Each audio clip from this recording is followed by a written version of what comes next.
Good morning, dear students.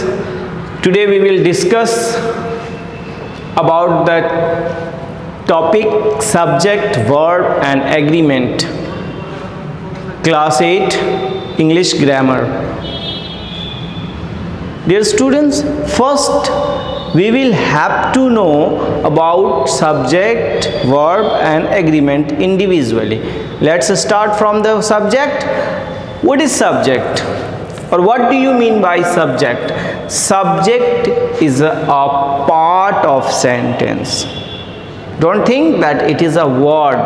Yes, it may be a word. It may be more than one word, two word, three word, four word. So it may be a word or it may be a group of words.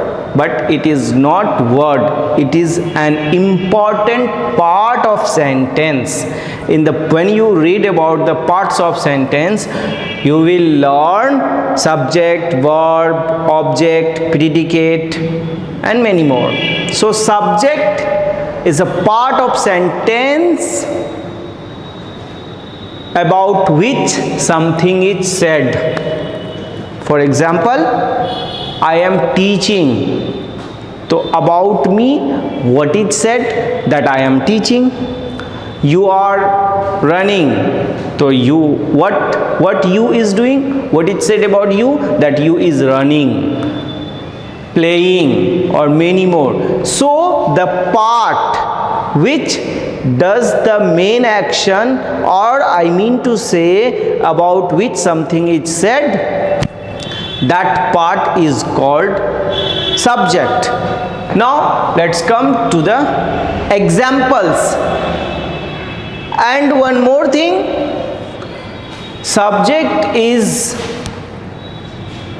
such a part that can come at the beginning or at the end or even in between the sentence. No problem at all. Let's see the example. You can do it. Here you is subject, but here comes the manager. Subject is this one. So no matter,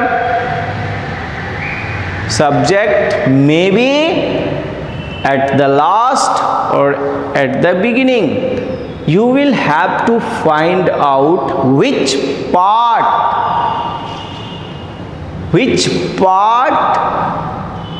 does the main role or main action, that part, or which part we are speaking about, we are talking about. That part will be the subject, no matter whether that part comes before or after.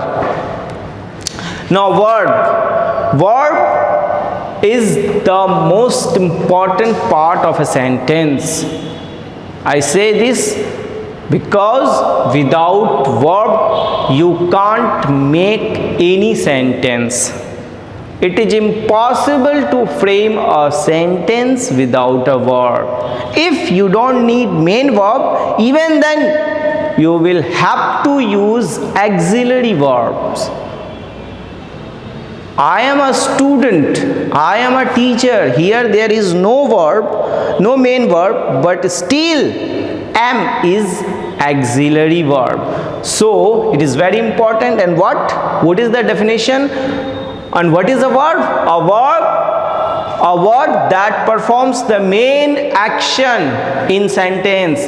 That main action performing word is called verb. For example, I am eating. So eating is verb. He is going is verb.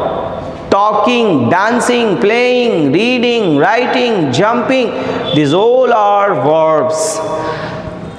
Now let's come to the agreement. What is agreement? You know, agreement means understanding between two people. You know, agreement is done between two people for something, for buying property or others, but that is another agreement. In sentence, in English grammar, this one is another. Although it is also the understanding between the subject and the verb. What is agreement? agreement, in agreement, verb agrees with the subject. So verb agrees according to the number and person of subject.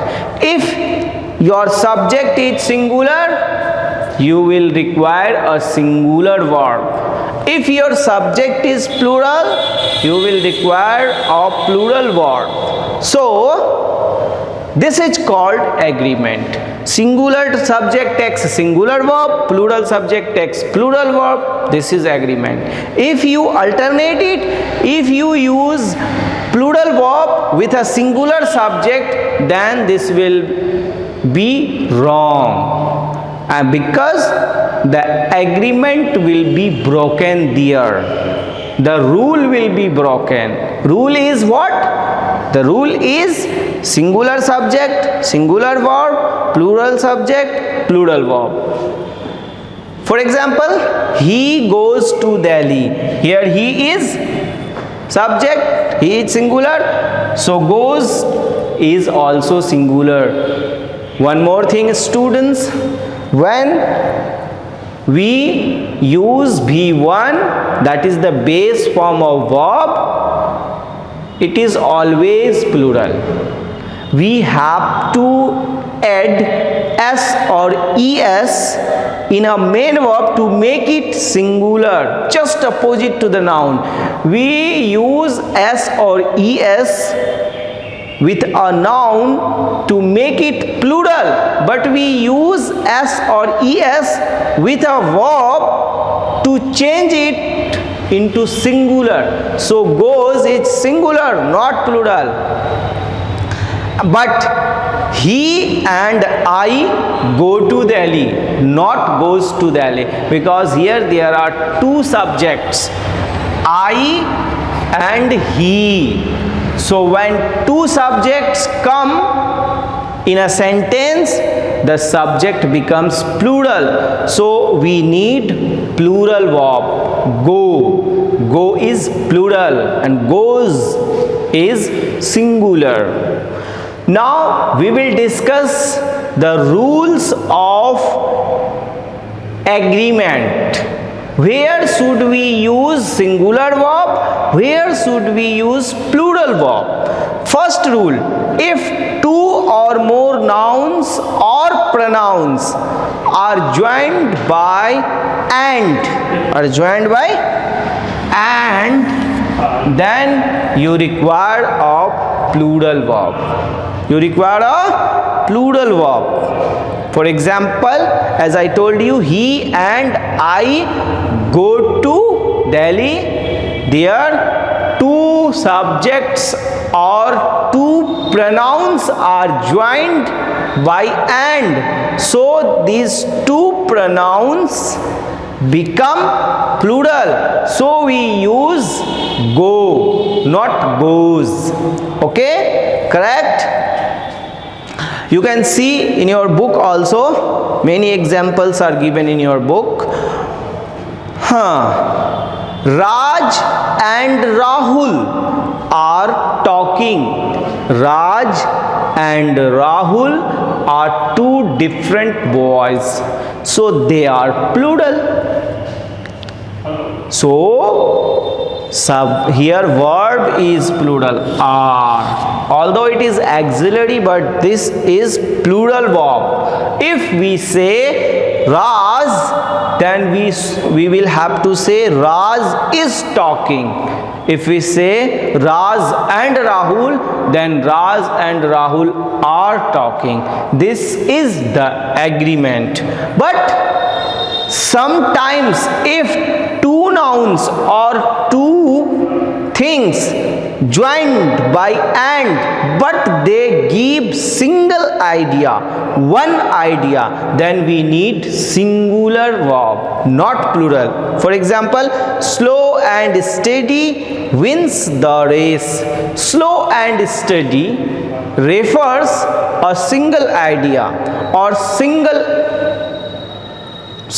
thought. So this single idea becomes the singular subject, or although this is joined by and, but no matter, it is singular subject. So it takes singular verb, wins, not win, wins the race. For example, next example, but bread and butter is my favorite food, not are my favorite, because bread and butter is one dish. Although bread is another and butter is another thing, no matter, but when you make them dish, it is single and singular. So it takes singular verb. Bread and butter is my favorite food. The rise and fall is the way of the world. The rise and fall is the natural phenomena. Ups and down comes in our life. So this is what takes singular verb, because it gives a singular idea. Yes, the next rule is second rule, and in the second rule, two or more singular subjects joined or, nor, either or neither or,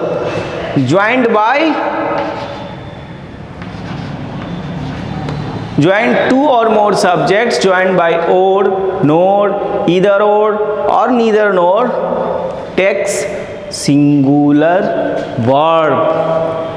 For example, either Raz or Rahul is fit for the race, not are.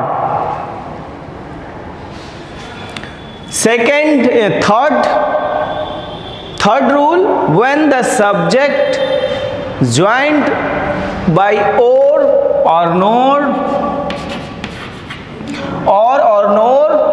are of different person, the verb agrees with the second. For example, if there are two different persons in subject, then according to which one the verb will be agreed.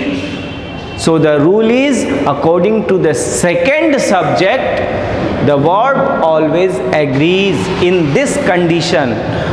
For example, either he or I am mistaken, not is mistaken, because the second subject is this one.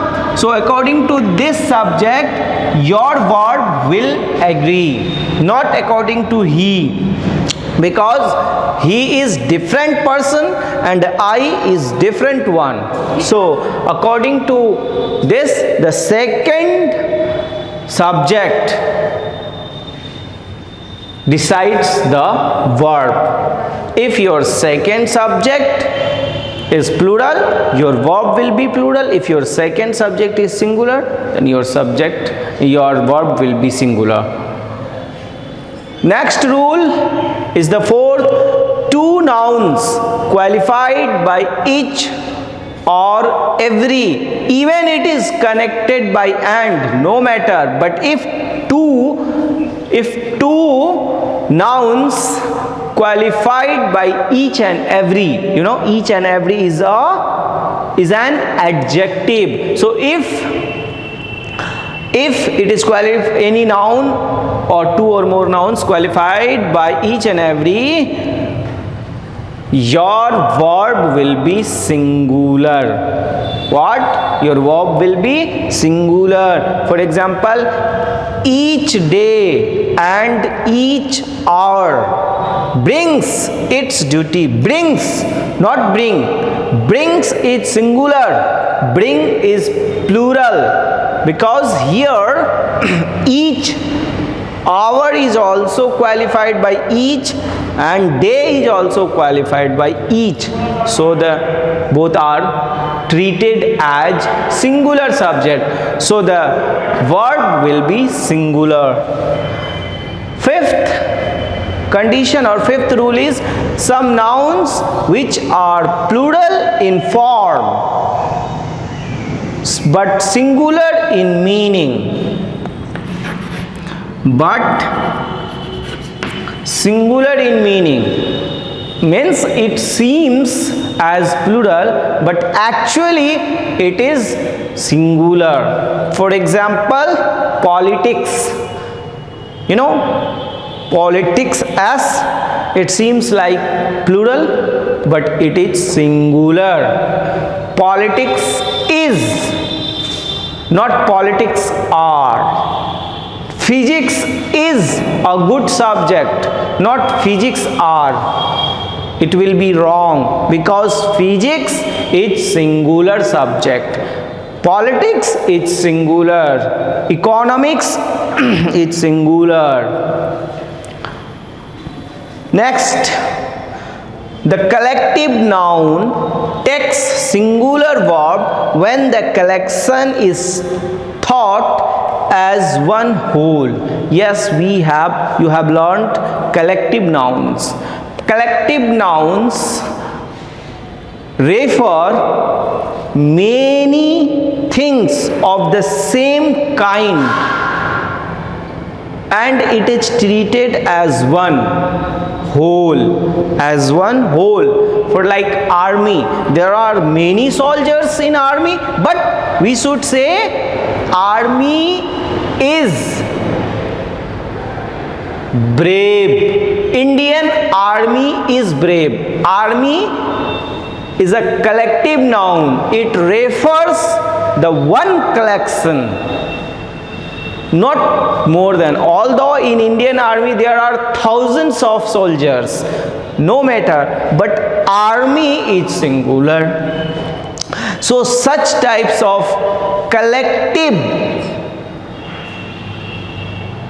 nouns always take singular verb because they are singular. Next example, the committee. The committee is working well, not committee is working, are working well, because committee is singular. Although there are many people in committee, there are so many persons in committee, but it doesn't matter. Committee is one and single. So committee will, as a subject, committee will take singular verb. So these are the rules how you should use agreement. These are the rules. Remember all these rules and note down in your notebooks and remember them so that your English sentences will not be wrong. If you don't care these rules, if you don't remember these rules, you may make mistakes while writing or speaking English. So these are very much important. I think subject and verb, subject, verb and agreement is completed. I have explained all these things. This is the end of this lecture. Thank you.